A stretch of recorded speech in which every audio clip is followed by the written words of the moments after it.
Hi friends, welcome to Indhu's kitchen. இன்றைக்கி நம்ம சேனலில் வீட்டிலேயே குக்கரில் பாப்கார்ன் எப்படி செய்கிறதுன்னு பார்க்கலாம். நம்மளோட குழந்தைங்களுக்கு வீட்டிலேயே செஞ்சு கொடுக்கறதுனால இது ரொம்ப சுத்தமாகவும் இருக்கும், அதே சமயத்தில் ரொம்ப ஃப்ரெஷ்ஷாகவும் இருக்கும். கண்டிப்பாக ட்ரை பண்ணி பாருங்கள்.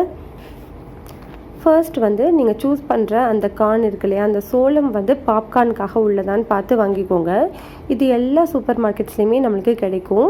சப்போஸ் உங்களுக்கு அதில் எழுதலை அப்படின்னு சொன்னாக்க பாருங்கள், இந்த சோளம் இந்த மாதிரி சின்ன சைஸாக உள்ளது பார்த்து வாங்கிக்கோங்க. கொஞ்சம் பெருசாக இருக்கிறது இந்த கஞ்சி மாவு சத்து மாவுலாம் செய்வோம் இல்லையா, அதுக்காக உள்ளது. இந்த மாதிரி சின்னதாக இருக்கிறது தான் பாப்கார்னுக்காக உள்ளது.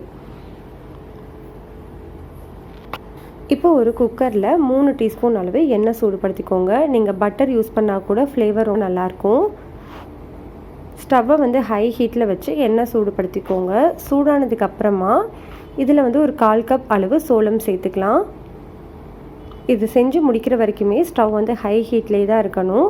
இதில் கொஞ்சமாக உப்பு, ஒரு பிஞ்ச் அளவு மஞ்சள் தூள் சேர்த்துக்கோங்க. இது ஒரு 30 செகண்ட் நல்லா வறுத்து விட்டுறலாம். வறுத்ததுக்கு அப்புறமா குக்கரில் கேஸ்கட் உள்ளே வச்சுட்டு மூடி இந்த மாதிரி போட்டு மூடி வச்சிடலாம். விசில் மட்டும் வைக்கக்கூடாது. பாருங்க, இப்படி தான் பட்டு பட்டுன்னு வெடிக்கும்.